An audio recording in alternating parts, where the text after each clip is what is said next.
A drop deeper in the immense sea of the divine will, but by 7 drops. Many people go about their day without giving any thought as to why they are here on earth. If you are living in the divine will, you will have a clear sense of purpose. God is allowing you to share in His plan to restore His kingdom on earth. When you become fully invested in the divine will, every moment of your day and night will be used to help accomplish God's plan. But to reach this point of being fully invested will require a lot of sacrifice and hard work on your part. God wants us all to be fully invested with His divine will. So the only question is, what do you want? The more you understand the gift of living in the divine will, the easier it is to answer this question. There is no greater gift God can give us. He is giving us a share in His divinity. He is giving us Himself. So what do you need to know about the divine will? The truth is that we will never know everything there is to know about God's will. We will be learning more and more about it for all eternity because God is infinite.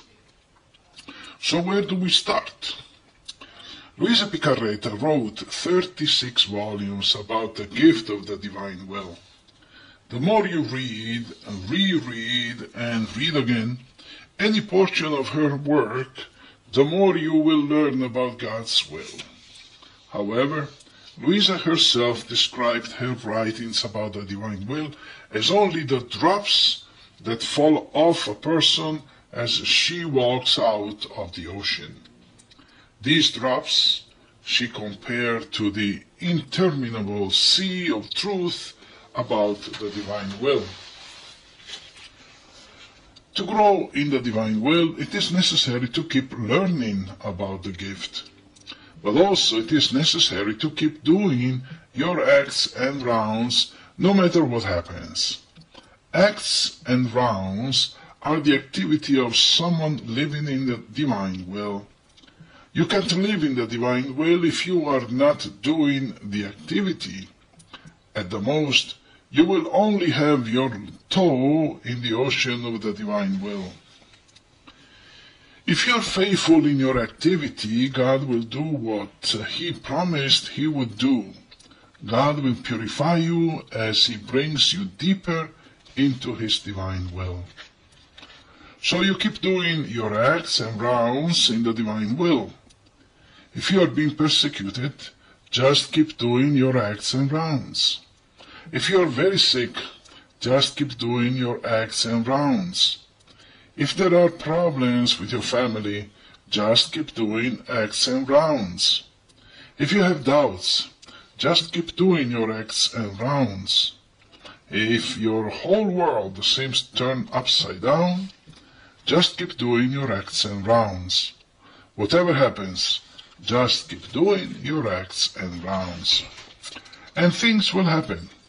The purification God promised to take the world, the devil, and the flesh out of you can be painful at times. But trust God and just keep doing your acts and rounds. What is the difference between acts and rounds? Rounds are a subset of your acts. Rounds are that part of the invocation to the divine will when you call upon Jesus to pray in your praying. These prayers are special because now they are Jesus' prayers and a continuation of the prayers He prayed during His life on earth 2,000 years ago.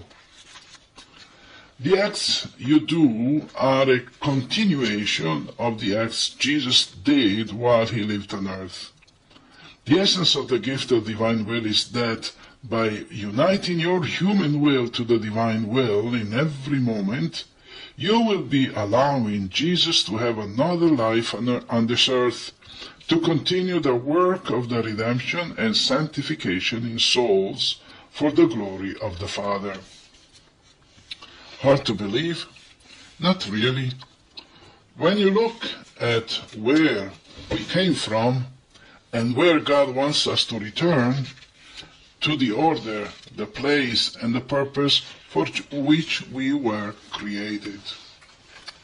Adam and Eve, as they lived before the fall, were in the order, the place, and the purpose for which God had created mankind. To begin to understand this order, place, and purpose can only help you grow in the gift, since it is easier to see what God is doing in you when you have some idea where you are going to end up. To understand fully this order, place, and purpose may take some time, because in today's world, the typical person is far from this understanding. Most people have a vision of God as off in the distance, watching us as we go about our business. They see him as occasionally sending an angel, a grace, or maybe even answering a prayer. This is a view of God where the world revolves around us. In reality, everything is centered in and on God. God doesn't just look down on us. He is actually in us, and at the same time, we are in Him. Before Adam and Eve sinned, God enjoyed doing the things they were doing. When they took a walk, He enjoyed walking them. When they played with the animals, jumped into the river, picked some flowers, God did it with them. He didn't want to sit back and watch Adam and Eve do things. He wanted to do everything with them. This was possible because Adam and Eve were living with the gift of the divine will. The divine will is the essence of God, and they were using His will to do everything. When they used their human will for the first time, they lost the gift, and God no longer enjoyed the paradise in them. Instead, He suffered an agony in the garden of their souls. God has suffered this agony in our souls for 6,000 years. But now